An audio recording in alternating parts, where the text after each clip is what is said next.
M3 is the only one that really works well. Okay? Now, M1 is a good strategy.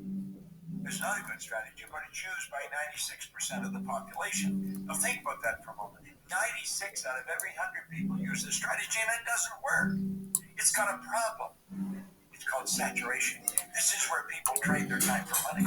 We all get the same amount of time. We get all there is. So it's what we do with our time that's really going to make the difference. Now think about this. I mean, really think about this. 96% of the people are trading their time for money. It's a 9 to 5 syndrome. And you see, part of the old conditioning is save some money for your old age. Save for a rainy day. You save for a rainy day, I'll guarantee you're going to get a rainy day. But what do? We take a little bit of what we earn and we swirl it away for our old age or something. We do that at the expense of a life.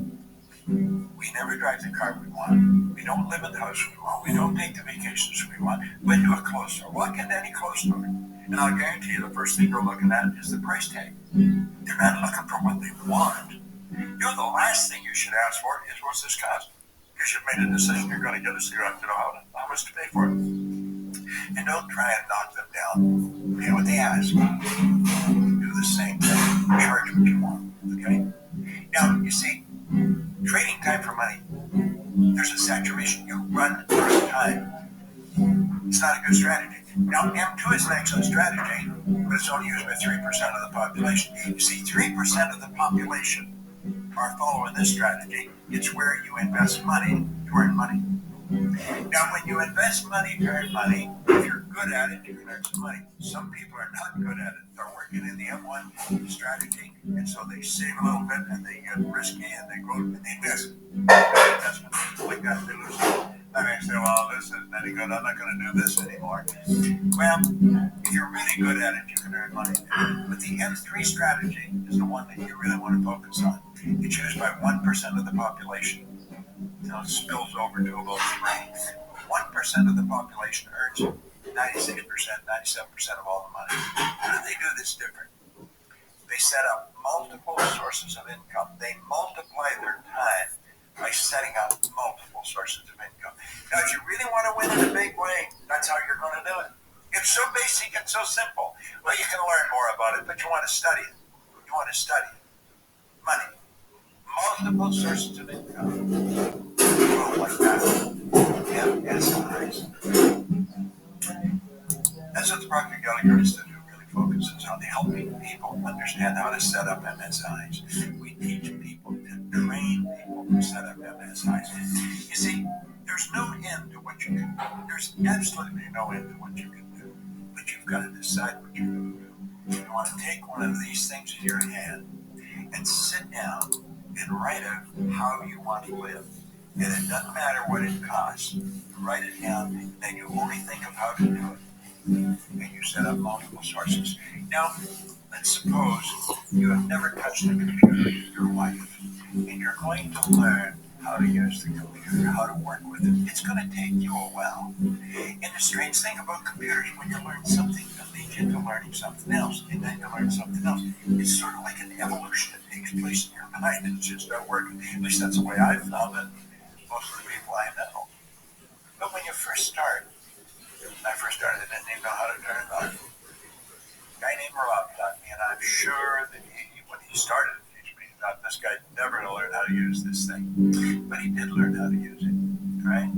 Why? Because I made up my mind I was going to learn how to use it. But when you make up your mind that you're going to earn yourself a specific amount of money every year, and you might set that magic million.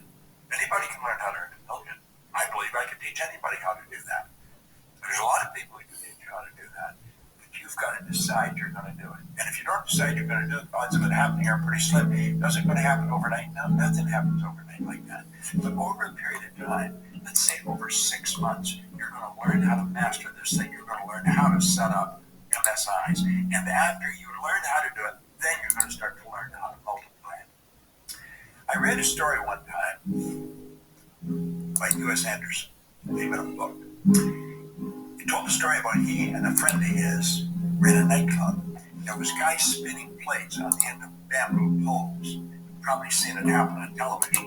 And this guy had 18 plates spinning on the end of bamboo poles. And when the bamboo pole was bending over and just about, you think the plate's going to say, get that pole, you think he goes over and he gets it going again.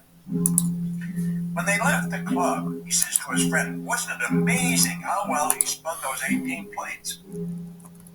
His friend says, not as amazing what was amazing is how well he did it, but the fact that he did it at all. And Anderson said that started him thinking, how do you become an 18-plate spinner? He said, you learn to spin one plate. Learn to set up one MSI. And maybe you'll become an 18-plate spinner yourself. MSIs. It's about Proctor.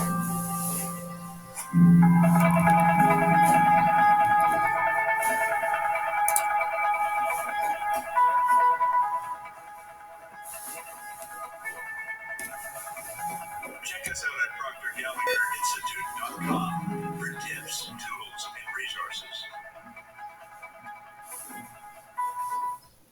You know, I went through how the conscious mind works, how the subconscious, how the body is an expression of the mind. And as you go through that, if you go through it a few times, you're going to see that that's exactly what happens. Now, I want you to think of this for a moment. When you impress an idea upon your subconscious mind, that alters the vibration of this instrument we call our body. So your body is a molecular structure. Really what it is, it's a mass of energy in a very high speed of vibration. Now, we invented a word to describe our conscious awareness of vibration. That word is feeling. If you ask a person, how are you today? They'll say, well, I'm feeling fine. I don't feel like I'm doing great. You never hear a person say, I'm consciously aware of being emotionally involved with a negative idea, so therefore I'm moving into a negative vibration. But that's exactly what happens. So, you see, as we start to understand this, and we become aware that we're not feeling too good, it takes a little training, but you can do it. We are really in charge of how we feel. We let other people upset us, but we don't have to let other people upset us. We don't need to react to them. We can respond. We can listen to what they're saying, and they say, well, but this is not what I want. We can hold our own idea of ourselves. You see, it's important that we grasp how the mind works, and that we understand the relationship of the body to the mind and the mind to the body. Now, it's our results that we want to change. Now, our results could be in our physical body. It may want to cast off a few pounds. You may want to put on a couple of pounds. You may want to have a little higher energy. See, all the energy there ever was or ever will be is 100% equally present in all places at the same time. Everything's energy. You'll hear people say, where does he get all the energy? Where does she get all the energy? Nobody gets energy. Everybody releases energy. Desire is the triggering mechanism to lets the energy flow. Now, let's go back and have a quick review. Here you've got the little sick person. Here you've got the conscious mind. Now remember, you have the sensory factors hooked up to the conscious mind. Then you have the subconscious mind, and then you have the body. Now, the conscious mind has the ability to choose thoughts. Those thoughts turn into pictures. You turn the pictures over to the subconscious mind, and then the subconscious mind expresses the action. Now, what is the problem? Remember, we said the subconscious mind has no ability to reject. We said the subconscious mind cannot differentiate between what's real and what's imagined. How did we arrive on the scene? I'll tell you. When you arrived on the scene, you did not have any conscious faculties developed. The sensory factors weren't even developed. This is how you arrived. That's called the little one. That's the baby. No conscious mind. So there's the subconscious mind. It's wide open. You can put anything in it. You see, your subconscious mind is programmed genetically. That's why we look like our relatives. It's built right into the genes at birth. But then we're programmed environmentally. Carl Menninger on the Menninger Foundation in Topeka one time said, environment is more important than heredity. Why do you think you speak the language you speak? You speak that language because you were surrounded by people that speak that language. And you're a little one. And the language just went right into the subconscious mind. If you grew up in a home that was bilingual, you learned both languages. I had an associate over in Kuala Lumpur, and a little boy, he spoke 4 languages at 4 years of age. And you'd look at that and you'd say, my gosh. The baby was programmed. Why do you eat the food you like? It's programmed. That's right. Yeah, let's stop and think about the environment we were raised in. Here's the baby. Look, the ideas, the thoughts, the concepts that are going on around that baby, going right into that baby's subconscious mind. Through repetition, over and over and over again. And remember, the baby's getting it all day, every day, all week, every week, all month, all year. And this goes on for 4 or 5 years. The baby reaches the age of 4 or 5 where they can start to think that baby is programmed. That baby is programmed to think like the people that he's surrounded by. And the people that surrounded that baby have gone right through school, the baby will probably grow up right through school. If the people that were surrounding that baby always lived in hard times, never had any money, always in debt, that's probably how that baby's going to grow.